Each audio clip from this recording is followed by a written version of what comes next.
The scene opens with the quiet hum of a suburban neighborhood, a place that, for most, represents peace and safety. You hear the gentle whir of the motorized wheelchair's wheels on the pavement, a soft sound that's usually part of everyday life. In the distance, your son is coming into view, his wheelchair slowly making its way down the road, his face set in a determined expression. Each push of the wheel is a victory, every inch gained is the result of his struggle, his strength. Suddenly, the peaceful atmosphere is shattered. The soft crunch of gravel underfoot is replaced by the harsh sound of a gunshot. It happens so fast, you can barely comprehend it. The shot rings out, piercing the air. The noise seems to stretch out, echoing through the quiet neighborhood as your heart races in your chest. You look in horror as your son, still in his wheelchair, is thrown forward by the impact. I couldn't believe my eyes. My son, who fought every day to move, was now a target of cold-blooded violence, you say, voice trembling with disbelief. The world slows around you as you rush toward him, not knowing whether it's too late. The sound of the gunshot is still ringing in your ears, the heavy weight of what just happened sinking in. In that moment, everything changes. The world is no longer the safe, familiar place it once was. Your son is hurt, no, more than that, he's been attacked, shot in cold blood. And the person responsible? The very woman who has tormented you for months, the HOA Karen who saw his wheelchair not as a tool for independence, but as a dangerous weapon. This is just the beginning. For as long as I can remember, my son has faced challenges. Born with a condition that left him unable to walk, he's always had to fight harder than most people just to get by. But despite his struggles, he never let his disability define him. The motorized wheelchair became his symbol of independence, a tool that gave him the freedom to move, to live life on his terms. We moved to this quiet neighborhood, looking for a fresh start, a place where he could feel accepted, where he could be just like every other kid. But from the moment we arrived, something felt off. It was a community that prided itself on order, on pristine lawns and perfectly manicured streets. And, at first, everything seemed perfect. We settled in, unpacked, and tried to fit in, but there was always an undercurrent of tension. It wasn't long before we encountered Karen, the self-appointed queen of the homeowners association. She lived a few houses down and seemed to have an opinion on everything. At first, I thought it was harmless, a neighbor who just liked to keep tabs on everyone. But as time went on, I began to realize that Karen wasn't just watching, she was judging. And, worse, she seemed to believe that everyone should adhere to her strict vision of what the neighborhood should look like. My son's wheelchair became a point of contention almost immediately. It wasn't just a means of transportation for him, it was a reminder of his strength and determination. But to Karen, it was something different. To her, it was a symbol of disorder, a threat to the image she worked so hard to protect. The whispers began, "He's always in the way. That thing could be dangerous. What if it rolls down the street and hits someone?"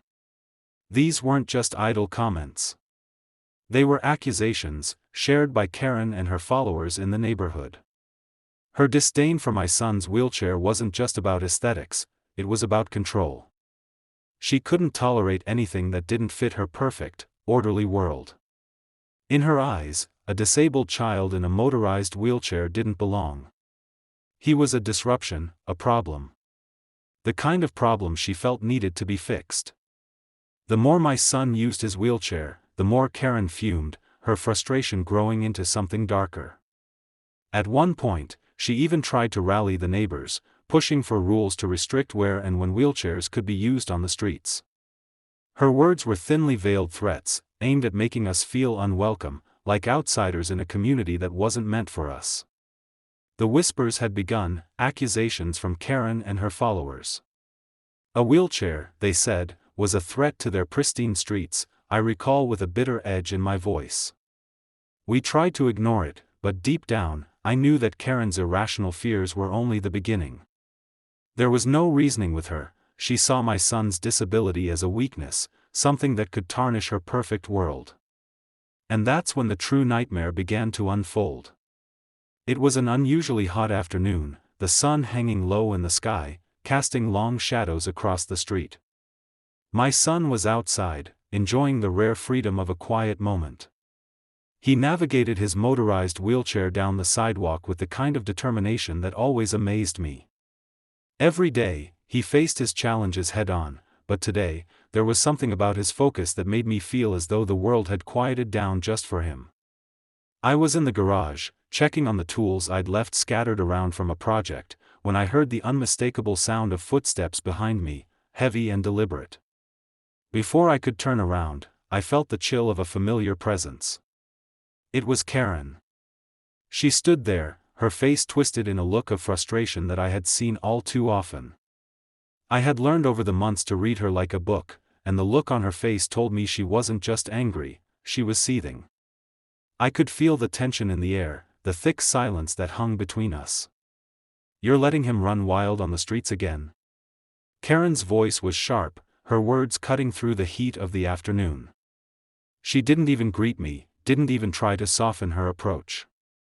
It was always the same, she'd pick a fight over anything that didn't meet her standards. I turned slowly, a sigh escaping my lips. "Karen, he's not hurting anyone.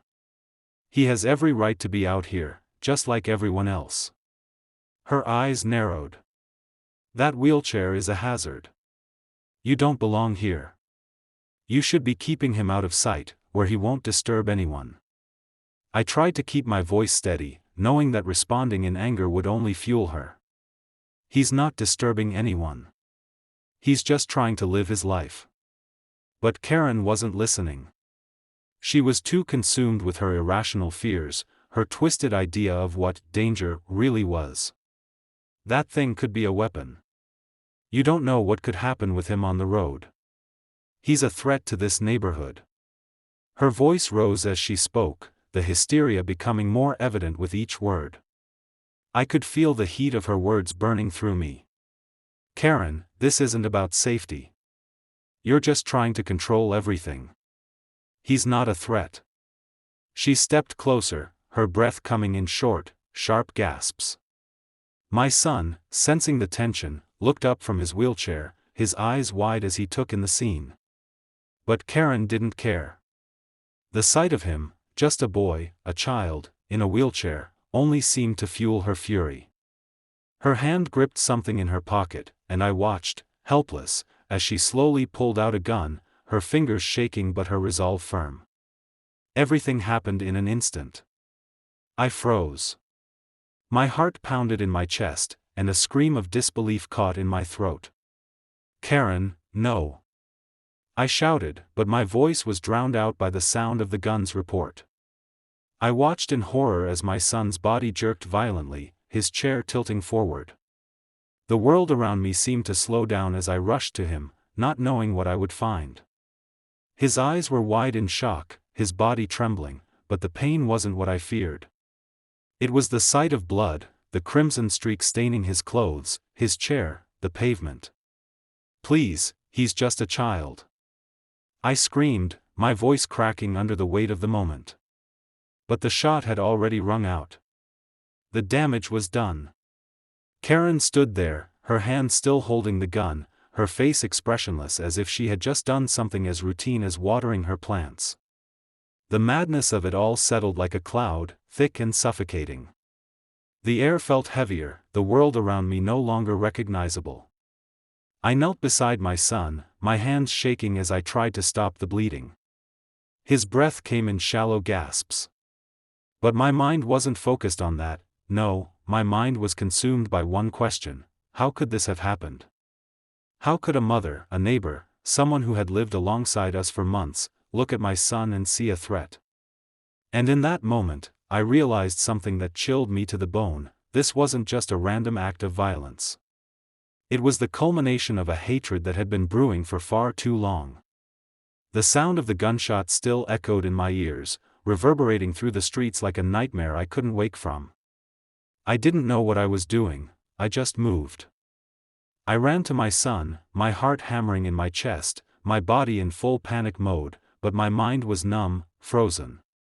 His body was limp in his wheelchair, the weight of his head tilting to one side, and I could see the blood pooling beneath him, seeping into the seat and staining the ground beneath. My hands were shaking, but I had to stop the bleeding, had to save him. I could hear my own breath, ragged and desperate, but it felt like I was drowning in the moment. "Hold on, son. Please, just hold on," I muttered, my voice barely a whisper, as I pressed my hands against the wound, trying to stop the flow of blood. But it wasn't enough. The pain in his eyes, the confusion, the fear, was unbearable.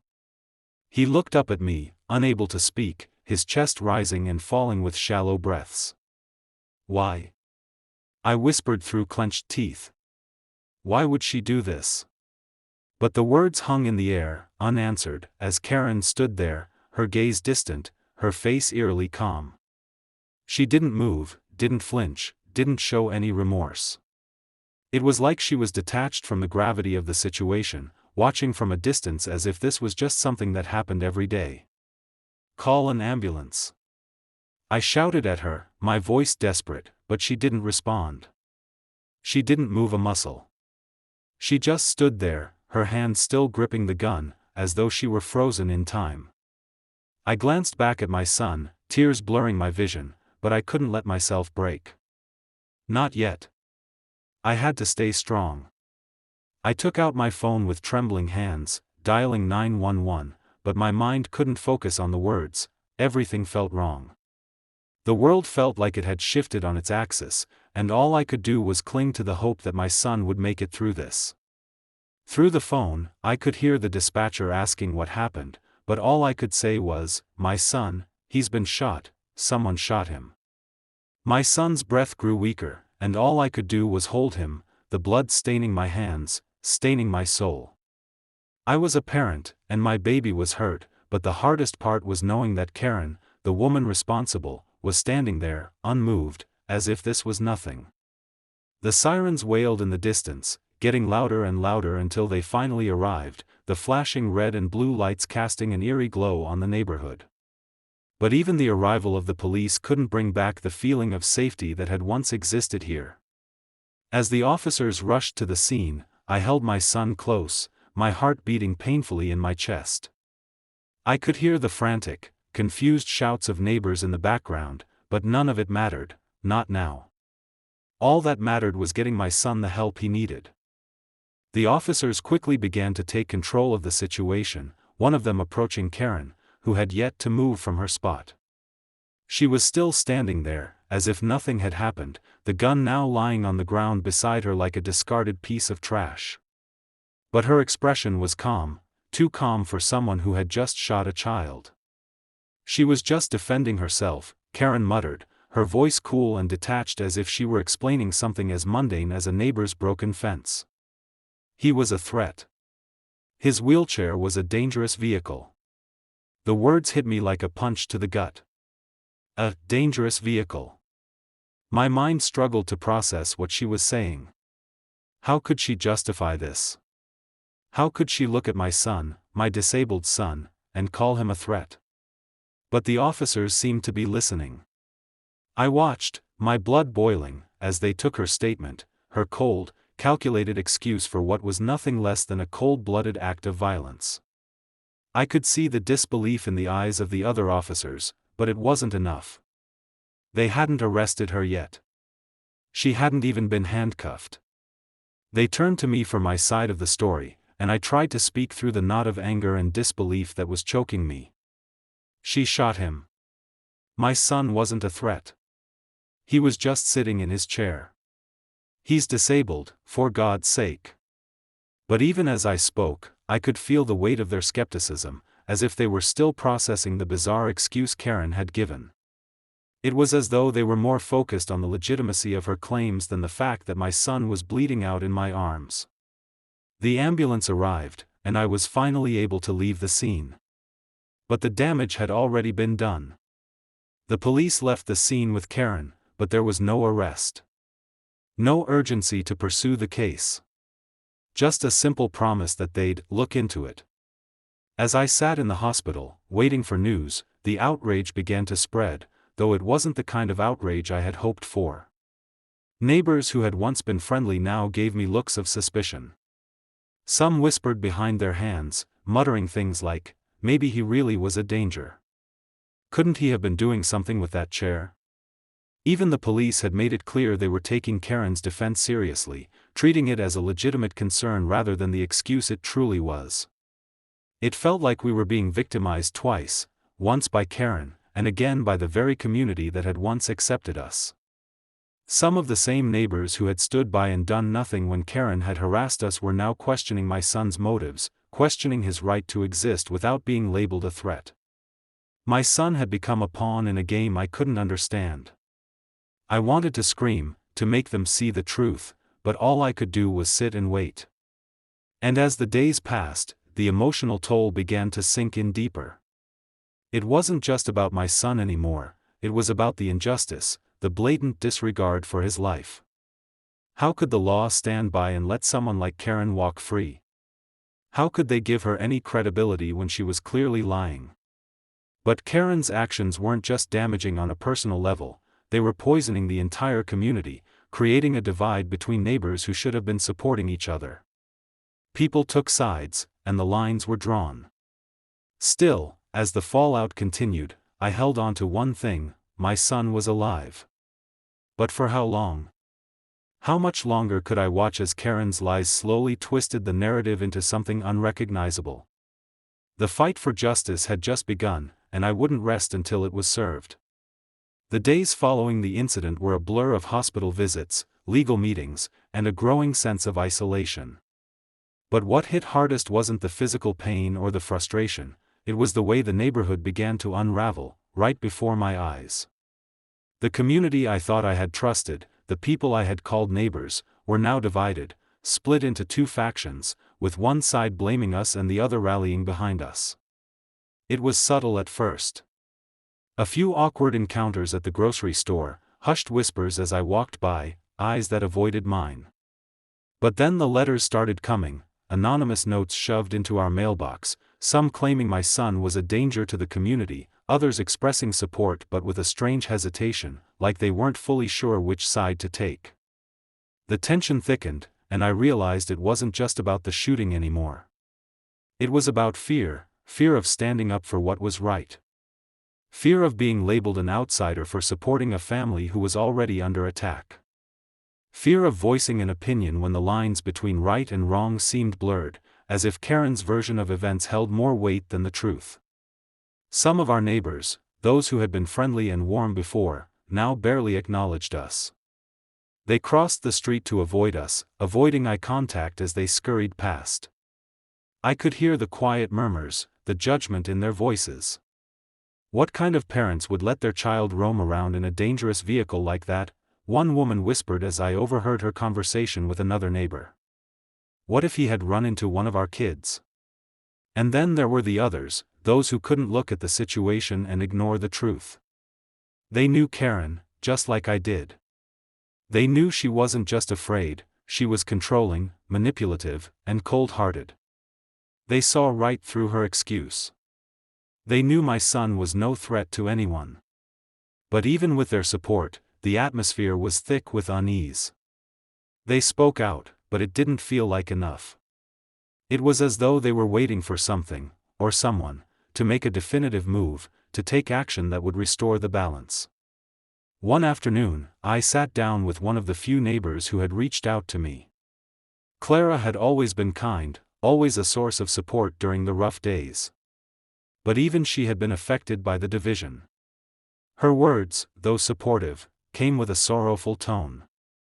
"I'm sorry this happened, but you have to understand. Some people just don't see it the way we do. To them, it's not about what's right, it's about fear. They're afraid of change. They're afraid of what doesn't fit into their perfect world." Her eyes glanced nervously over her shoulder, as if someone might overhear her. The emotional toll of the division was becoming unbearable. It wasn't just a fight for justice anymore, it was a fight for the heart of this community, the people who lived in this neighborhood, the ones I once considered friends. I began to feel like an outsider, like my family was no longer welcome in a place we had tried so hard to belong to. Every time I saw Karen walking through the streets, smiling as if nothing had happened, I felt a fury deep inside me. How could she look so comfortable, so unbothered, when my son lay in a hospital bed fighting for his life? It felt like I was fighting two wars, one for my son's life, and another for my community's heart. And I didn't know which one was more exhausting. The emotional strain was taking its toll on all of us. My son, though alive, was barely holding on emotionally. The trauma of the shooting was something I couldn't fix with a bandage or a comforting word. It was something that would take time that was running out as we continued to navigate this storm of division. In the end, I realized the battle wasn't just about Karen, it was about the people who stood by, watching it all unfold, unsure of what side to take. The line between right and wrong had never been so blurred, and the community that once felt like a safe haven now felt more like a battleground. But one thing was clear: no matter how divided they were, I was going to fight for my son's truth. As the investigation dragged on, the more I learned about Karen, the clearer it became: this wasn't just about a fear of my son's wheelchair. No, it went deeper. Karen's actions were rooted in something far more personal, a need for control, an obsession with perfection that had gone too far. One afternoon, I sat down with a former neighbor of Karen's who had moved away shortly before we arrived. Rachel had lived down the street from Karen for years, and she was one of the few who wasn't afraid to speak her mind about the woman. I knew she had information that could explain why Karen had singled out my son. "She's always been like this," Rachel said, her voice soft but certain. "Karen has this obsessive need to control everything around her. And when something doesn't fit into her world, she pushes it away, anything that doesn't match her idea of perfection." Rachel leaned in closer, glancing around as if she feared someone would overhear. "The wheelchair? It wasn't just a vehicle for your son." To Karen, it was a symbol of something out of place, something that threatened her idea of what this neighborhood should look like. She thought of it like a weapon. Not because it was dangerous, but because it represented something she couldn't control. I felt my blood run cold. A weapon. That's how Karen saw my son's need for independence. A simple chair that gave him mobility, gave him freedom, was somehow a threat to her vision of the world. Rachel continued, her voice growing more intense. "You have to understand. Karen's entire life is about control. Her home, her garden, her neighbors, all of it must be perfect, in line with her ideals. And anything that disrupts that, anything that challenges her sense of order, she tries to eliminate." As the pieces fell into place, I began to realize how deeply ingrained her need for dominance had become. Karen wasn't just trying to stop my son from using his chair. She wasn't just reacting to a fear of mobility or potential danger. She was trying to assert her control, to make sure nothing could challenge her perfect world. My son's wheelchair wasn't just a tool, it was an affront to everything Karen stood for. Karen's obsession with control had gone too far. She saw my son's independence as a threat to her perfect world, I whispered, the weight of the revelation sinking in. This wasn't just a random act of violence, it was calculated, born out of a deep-seated fear of losing control. And it was something I wasn't going to let slide. Not now. Not ever. The courtroom was tense. Every word felt like it could decide whether or not my son would get justice. The air was thick with anticipation, each person in the room, whether it was the judge, the jury, or the spectators, holding their breath as the case unfolded. This was no longer just about a woman shooting a disabled child in cold blood. It had become a fight for something far more important: truth, accountability, and the protection of innocent lives from the fear-driven violence that had stained our neighborhood. I sat there, my heart pounding in my chest, as the defense team began to present their case. Karen's lawyer, a tall man with an air of arrogance, stood up, adjusting his glasses as he prepared to speak. He was trying to convince the jury that Karen had acted in self-defense, that my son, in his motorized wheelchair, was somehow a dangerous vehicle, a threat to the peaceful neighborhood that had forced Karen into a position where she felt she had no choice but to fire. "You have to understand," the lawyer said, his voice smooth, almost too calm. Mrs. Karen Williams was only trying to protect herself and her property. The wheelchair, which was moving rapidly toward her, was a clear threat. It's not the kind of situation where anyone would expect to be in danger, but Mrs. Williams had reason to fear. The defense's argument felt like a slap to the face. They painted Karen as a victim, as if she had been cornered by a menacing figure. My son, in his wheelchair, couldn't even run, let alone cause harm to anyone. Yet they twisted the narrative, made him into a threat that needed to be neutralized. I stood, my hands trembling, as I prepared to take the stand. I had been through a whirlwind of emotions, fear, grief, anger, but I knew I had to stay composed. This was my moment to fight for my son's truth. I stepped forward, my eyes meeting those of the jury. I could feel the weight of their gaze, the expectation hanging in the air. But it wasn't fear that filled me. It was resolve. I knew what had happened. I knew the truth, and now I had to make them see it too. "My son was shot," I began, my voice steady despite the emotion threatening to break through. Not because he was a threat, but because of a deep-seated prejudice, because of Karen's irrational belief that a wheelchair, a tool that gave my son freedom, was somehow a danger. My eyes flashed to Karen as I spoke, the woman who had caused this nightmare, sitting there in her chair, unmoved by the pain she had caused. "I was there when it happened," I continued, my voice rising slightly with every word. "I watched as my son, who can barely move without assistance, was shot in cold blood. There was no threat. No danger. Just a woman who saw a disabled child as something less than human, something that didn't belong in her perfect world." The jury was silent, taking in every word, every detail.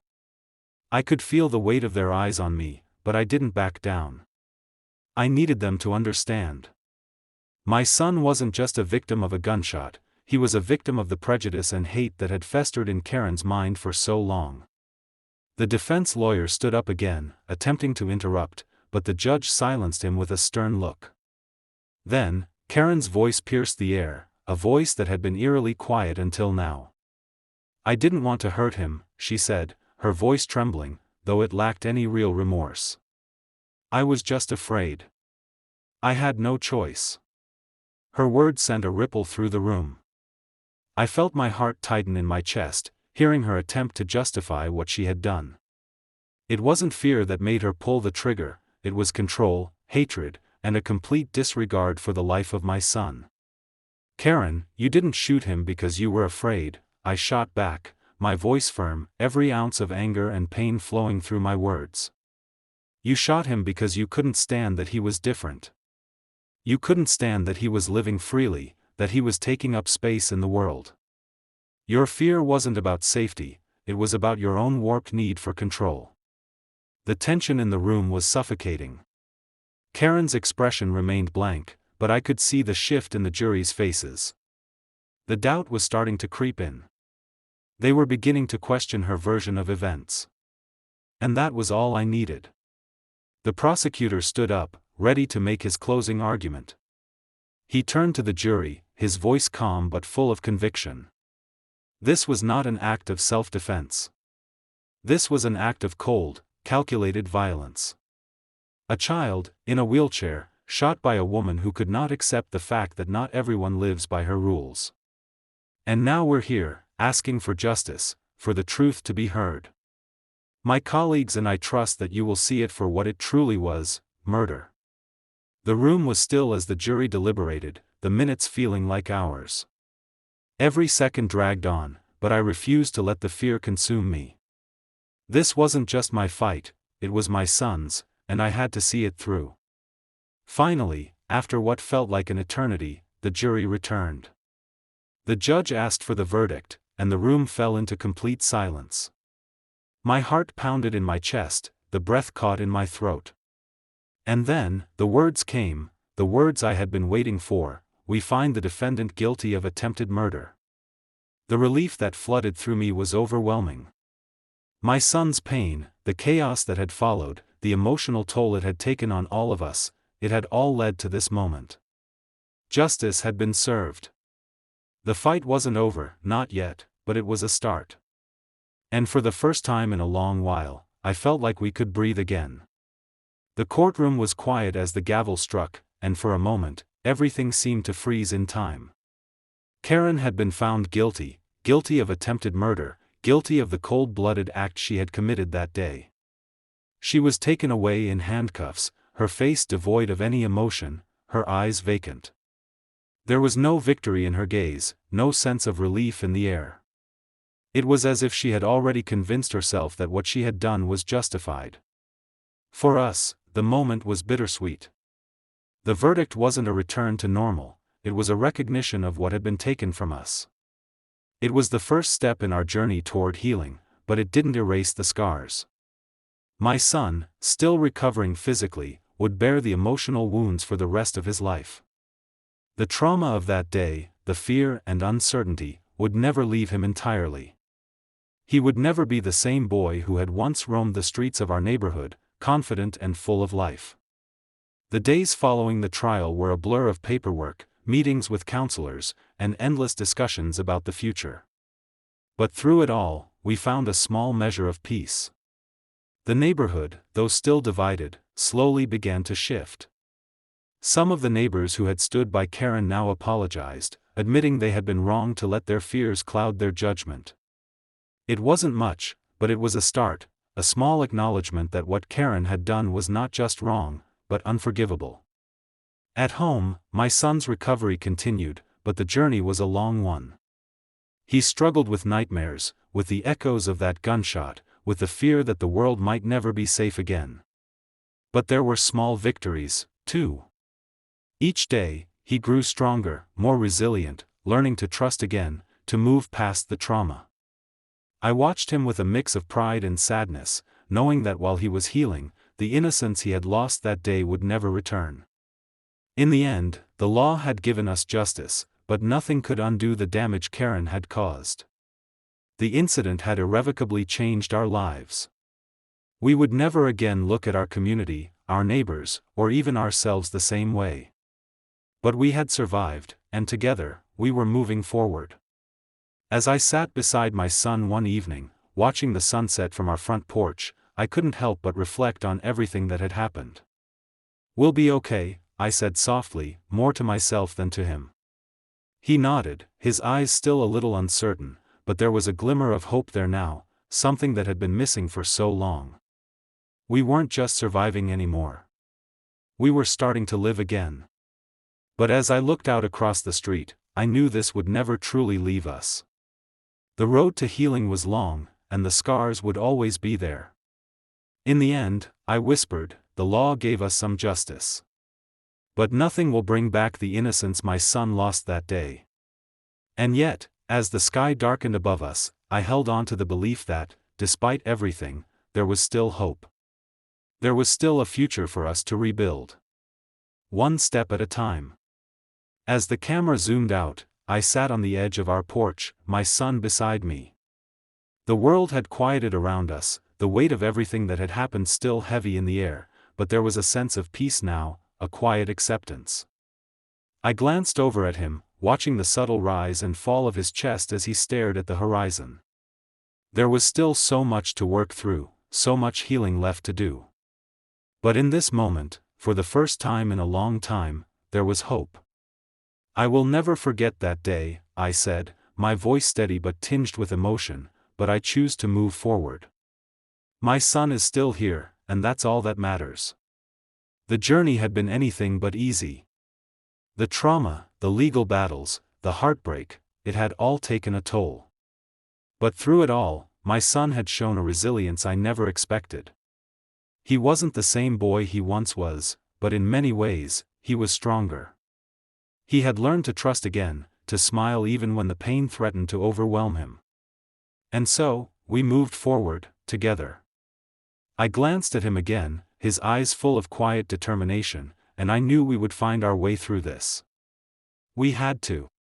Not for anyone else, but for us. We'll keep going, I whispered, more to myself than to him. One step at a time. As the last rays of sunlight faded, I held his hand, knowing that no matter how much the world tried to tear us apart, we would always find a way to stay strong. And in the end, that strength, the strength to move on, to heal, to fight for what's right, was all that truly mattered. If you believe what happened to my son was wrong, it's time to take a stand. Share this story, spread the word, and make sure that no one else has to go through what we did. This fight isn't over, it's just beginning. We need your voice. Subscribe to the channel, like this video, and comment below with your thoughts. Let's make sure that justice prevails, not just for us, but for everyone who's been silenced by fear and hate. And if you want to help, check out the links in the description for organizations fighting for disabled rights and self-defense laws. Your support can make a difference. Together, we can ensure that no one has to face this kind of violence and prejudice ever again.